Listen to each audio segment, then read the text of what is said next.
Smart start P S സിയുടെ പുതിയൊരു വീഡിയോയിലേക്ക് ഏവർക്കും സ്വാഗതം. ഒരുപാട് പുതിയ ഉദ്യോഗാർത്ഥികൾ 2026 പി എസ് സി പരീക്ഷകൾക്കായി തയ്യാറെടുക്കുന്നുണ്ട്. ആദ്യത്തെ എക്സാം ആകുന്നത് കൊണ്ട് തന്നെ എക്സാമിനെ പറ്റി വ്യക്തമായ ധാരണ കുറവായിരിക്കും. എക്സാം എന്ന് പറയുമ്പോൾ ഒരു ചെറിയ ടെൻഷനൊന്നും ഇല്ലാത്തവർ ആരും ഉണ്ടാവില്ല. ഇന്നത്തെ വീഡിയോയിൽ ഞാൻ ഷെയർ ചെയ്യുന്നത് പി എസ് സി എക്സാമിന് പോകുന്നവർ ശ്രദ്ധിക്കേണ്ട കാര്യങ്ങളെക്കുറിച്ചാണ്. ഒരു പി എസ് സി എക്സാമിന് നമ്മൾ കൺഫർമേഷൻ കൊടുത്തു കഴിഞ്ഞാൽ എക്സാം എന്നാണോ നടക്കുന്നത് ആ എക്സാമിൻ്റെ 2 ആഴ്ച മുന്നേ ആയിട്ട് ഹാൾ ടിക്കറ്റ് നമ്മുടെ പ്രൊഫൈലിൽ ലഭ്യമാവും. എക്സാം സെൻറ്ററിൻ്റെ പേരും അഡ്രസ്സും എക്സാം സെൻറ്ററിലെ ഫോൺ നമ്പറും നിങ്ങളുടെ ഹാൾ ടിക്കറ്റിൽ കൃത്യമായി രേഖപ്പെടുത്തിയിട്ടുണ്ടാവും. എക്സാം സെൻറ്റർ കിട്ടിക്കഴിഞ്ഞാൽ നമ്മുടെ വീട്ടിൽ നിന്ന് ആ എക്സാം സെൻറ്ററിലേക്ക് എത്താൻ എത്ര സമയം വേണമെന്നുള്ള കാര്യം വ്യക്തമായിട്ട് അറിഞ്ഞിരിക്കണം. എക്സാം നടക്കുന്നതിൻ്റെ 1 മണിക്കൂർ മുമ്പെങ്കിലും നമ്മൾ എക്സാം സെൻറ്ററിൽ എത്തിച്ചേരാൻ ശ്രമിക്കുക. ഉച്ചയ്ക്ക് 2 മണി തൊട്ട് 3:15 വരെയാണ് എക്സാം നടക്കുന്നതെങ്കിൽ കൃത്യം 1:30 ആ സ്കൂളിൻ്റെ ഗേറ്റ് അടയ്ക്കും. പിന്നെ എക്സാം സെൻറ്ററിലേക്ക് യാതൊരു കാരണവശാലും കയറ്റുന്നതല്ല. അതുകൊണ്ട് നമ്മൾ 1 മണിയാവുമ്പോഴെങ്കിലും എക്സാം സെൻറ്ററിൽ എത്തണം. തലേ ദിവസം തന്നെ എക്സാമിന് കൊണ്ടുപോകേണ്ട ഹാൾ ടിക്കറ്റ്, പെന്ന്, ഫോട്ടോ പതിച്ച ID കാർഡ് എന്നിവ ബാഗിൽ എടുത്തു വയ്ക്കുക. പോകുന്നതിന് മുൻപായി ഒന്ന് റീചെക്ക് ചെയ്യുക. നമ്മുടെ ഹാൾ ടിക്കറ്റ് 14 ദിവസം മുന്നേ നമ്മുടെ പ്രൊഫൈലിൽ വരും. അപ്പോൾ എക്സാമിൻ്റെ ഒരു 2-3 ദിവസം മുമ്പെങ്കിലും ഹാൾ ടിക്കറ്റ് പ്രിൻ്റ് ഔട്ട് എടുത്ത് കയ്യിൽ വെക്കുക. എക്സാമിൻ്റെ അന്നൊക്കെ ഹാൾ ടിക്കറ്റ് പ്രിൻ്റ് എടുക്കാൻ പോവുകയാണെങ്കിൽ ചിലപ്പോൾ സൈറ്റ് ബിസി ആയിരിക്കും. അങ്ങനെയൊക്കെ ആകുമ്പോൾ നമുക്ക് സൈറ്റ് ഓപ്പൺ ചെയ്യാനും ഹാൾ ടിക്കറ്റ് ഡൗൺലോഡ് ചെയ്യാനൊന്നും കഴിഞ്ഞെന്ന് വരില്ല. അപ്പോൾ അങ്ങനത്തെ ബുദ്ധിമുട്ടൊക്കെ ഒഴിവാക്കാനായിട്ട് നേരത്തെ തന്നെ ഹാൾ ടിക്കറ്റ് പ്രിൻ്റ് ഔട്ട് എടുത്ത് കയ്യിൽ കരുതുക.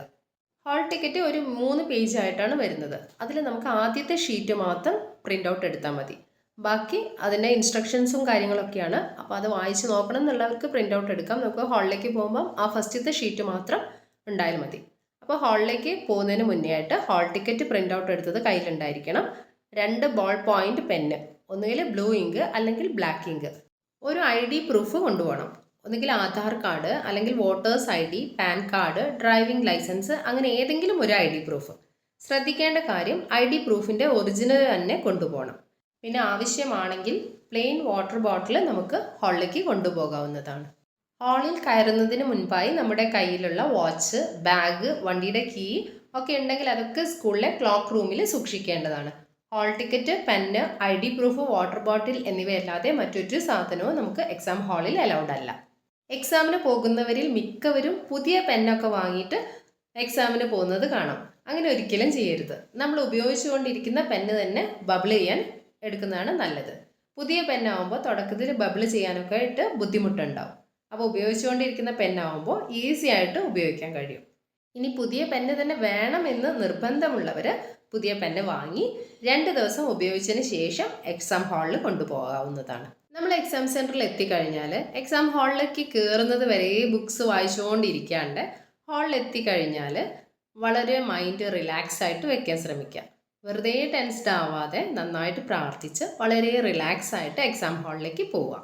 നമുക്ക് എക്സാം ഒരു ഉച്ചയ്ക്ക് 2 മണി മുതൽ 3:15 വരെയാണെങ്കിൽ ഒരു 1:20 ആകുമ്പോഴാണ് എക്സാം ഹാള് തുറന്നു തരുന്നത്. അപ്പോൾ അതിന് മുമ്പായിട്ട് നമ്മുടെ കയ്യിലുള്ള തിങ്സ് എല്ലാം നമ്മൾ ക്ലോക്ക് റൂമിൽ വെച്ചിട്ടുണ്ടാവും. 1:30 മുതൽ 2 മണി വരെയുള്ള സമയം ഐഡൻറ്റിറ്റി വെരിഫിക്കേഷൻ ടൈമാണ്. നമ്മുടെ കയ്യിലുള്ള ID പ്രൂഫ് വെരിഫൈ ചെയ്യാനും OMR ഷീറ്റ് ഫില്ല് ചെയ്യുന്നതൊക്കെ ഈ അരമണിക്കൂറിലാണ്.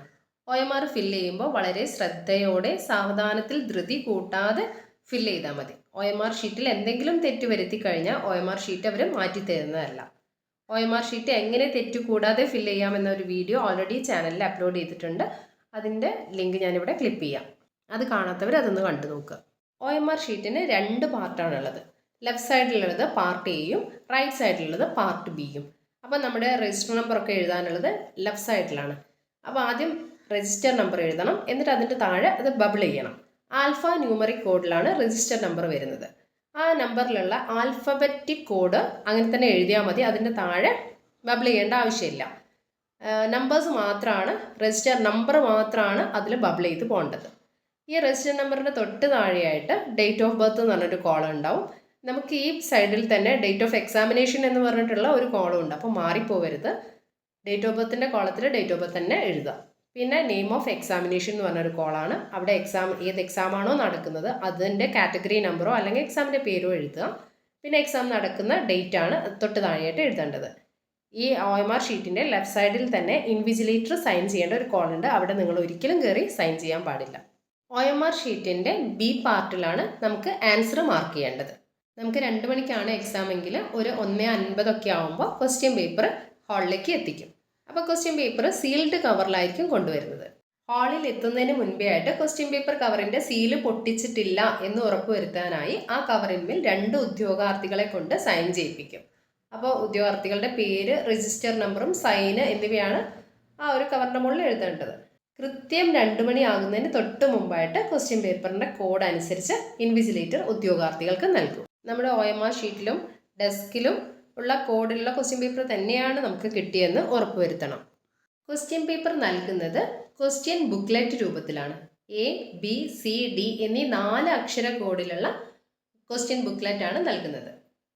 ക്വസ്റ്റ്യൻ ബുക്ക്ലെറ്റിൻ്റെ മുകളിൽ ഇടതുവശത്തായിട്ട് ഒരു പ്രത്യേക കോളത്തിൽ ക്വസ്റ്റ്യൻ പേപ്പർ കോഡ് അച്ചടിച്ചിട്ടുണ്ടാവും.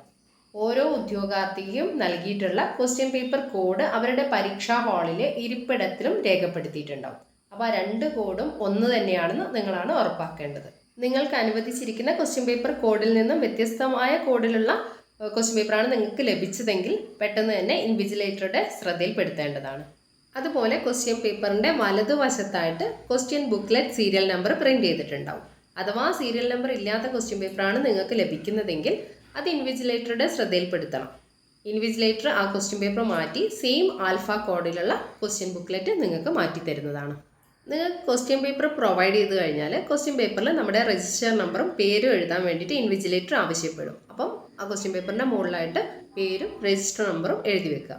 ക്വസ്റ്റ്യൻ പേപ്പറിൻ്റെ വലത് മാർജിനിൽ നടുക്കായി സീൽ ചെയ്തിട്ടുണ്ടാവും. എക്സാം എഴുതാനായിട്ടുള്ള ബെല്ലടിക്കുമ്പോൾ മാത്രമാണ് ഈ സീൽ ഓപ്പൺ ചെയ്യാൻ പാടുള്ളൂ. സീൽ ഓപ്പൺ ചെയ്ത ഉടൻ നമുക്ക് ലഭിച്ച ക്വസ്റ്റ്യൻ ബുക്ക്ലെറ്റിൽ 100 ചോദ്യവും ക്രമമായി ഉണ്ടെന്ന് ഉറപ്പുവരുത്തുക. ക്വസ്റ്റ്യൻ ബുക്ക്ലെറ്റിൽ അച്ചടിക്കാത്തതോ കീറിയതോ വിട്ടുപോയതോ ആയ പേജുകൾ ഇല്ലെന്ന് ഉറപ്പുവരുത്തുക. അങ്ങനെ എന്തെങ്കിലും മിസ്റ്റേക്സ് ഉണ്ടെങ്കിൽ ഇൻവിജിലേറ്ററിൻ്റെ ശ്രദ്ധയിൽപ്പെടുത്താനും ബുക്ക്ലെറ്റ് മാറ്റി വാങ്ങാനും ശ്രദ്ധിക്കുക. അഡീഷണൽ കാൽക്കുലേഷനൊക്കെ ചെയ്യാനായിട്ട് ക്വസ്റ്റ്യൻ ബുക്ക്ലെറ്റിൽ ഒരു ബ്ലാങ്ക് പേജ് ഉണ്ടാവും. അവിടെ മാത്രമേ നമ്മൾ വർക്കൗട്ട് ചെയ്യാൻ പാടുള്ളൂ. ഹാൾ ടിക്കറ്റിലോ അല്ലെങ്കിൽ OMR ഷീറ്റിലൊന്നും വർക്കൗട്ട് ചെയ്യാൻ പാടില്ല. ഈ ബ്ലാങ്ക് പേജിൽ മാത്രം വർക്കൗട്ട് ചെയ്യാൻ ശ്രദ്ധിക്കുക.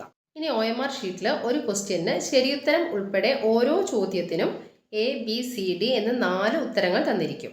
ശരിയുത്തരം തിരഞ്ഞെടുത്ത് OMR ഉത്തരക്കടലാസിൽ ബന്ധപ്പെട്ട ചോദ്യ നമ്പറിന് നേരെയുള്ള ശരിയുത്തരം മാത്രം ബബിൾ ചെയ്യുക. ഓരോ ശരിയുത്തരത്തിനും 1 മാർക്ക് ലഭിക്കുകയും ഓരോ തെറ്റുത്തരത്തിനും 1/3 മാർക്ക് നഷ്ടമാവുകയും ചെയ്യും. ആൻസർ മാർക്ക് ചെയ്യാത്ത ചോദ്യങ്ങൾക്ക് മാർക്ക് നഷ്ടമാവില്ല. അപ്പോൾ അറിയാത്ത ആൻസർ കറക്കിക്കുത്തി മാർക്ക് നഷ്ടപ്പെടുത്തരുത്. നെഗറ്റീവ് മാർക്ക് കഴിവതും കുറയ്ക്കുക. വാച്ച് നമുക്ക് എക്സാം ഹാളിൽ അലൗഡ് അല്ല. അതുപോലെ തന്നെ പല ക്ലാസ് റൂമിലും ക്ലോക്കും ഉണ്ടാവാറില്ല. അപ്പോൾ സമയം അറിയാനായിട്ട് ഓരോ അരമണിക്കൂർ കൂടുമ്പോഴും ബെല്ലടിക്കും. അപ്പോൾ അതിനനുസരിച്ച് ടൈം മാനേജ് ചെയ്യാൻ ശ്രദ്ധിക്കണം. പരീക്ഷാ സമയം കഴിയുന്നതിന് മുൻപോ OMR ഷീറ്റ് ഇൻവിജിലേറ്ററെ ഏൽപ്പിക്കാതെയും ഒരു ഉദ്യോഗാർത്ഥിയും എക്സാം ഹാൾ വിട്ട് പുറത്തു പോകാൻ പാടില്ല. അതുപോലെ എക്സാം കഴിയാനുള്ള ലാസ്റ്റ് ബെല്ലടിച്ചാൽ ഈ OMR ഷീറ്റ് 2 പാർട്ടാക്കി സെപ്പറേറ്റ് ചെയ്തതിന് ശേഷം ആ 2 പാർട്ടും ഇൻവിജിലേറ്ററെ ഏൽപ്പിക്കണം. അപ്പോൾ ഇത്രയൊക്കെ കാര്യങ്ങളെ ശ്രദ്ധിക്കാനുള്ളൂ. അപ്പോൾ എല്ലാവരും നല്ല രീതിയിൽ എക്സാം എഴുതുക. ഈ വീഡിയോ ഉപകാരപ്പെട്ടെങ്കിൽ ലൈക്ക് ചെയ്യാനും കൂട്ടുകാർക്ക് ഷെയർ ചെയ്ത് കൊടുക്കാനും മറക്കരുത്. അതുപോലെ ഈ ചാനൽ ആദ്യമായിട്ട് കാണുന്നവരാണെങ്കിൽ ചാനലൊന്ന് സബ്സ്ക്രൈബ് ചെയ്ത് സപ്പോർട്ട് ചെയ്യാം. അപ്പോൾ നമുക്ക് മറ്റൊരു വീഡിയോയിൽ വീണ്ടും കാണാം. Thank you for watching.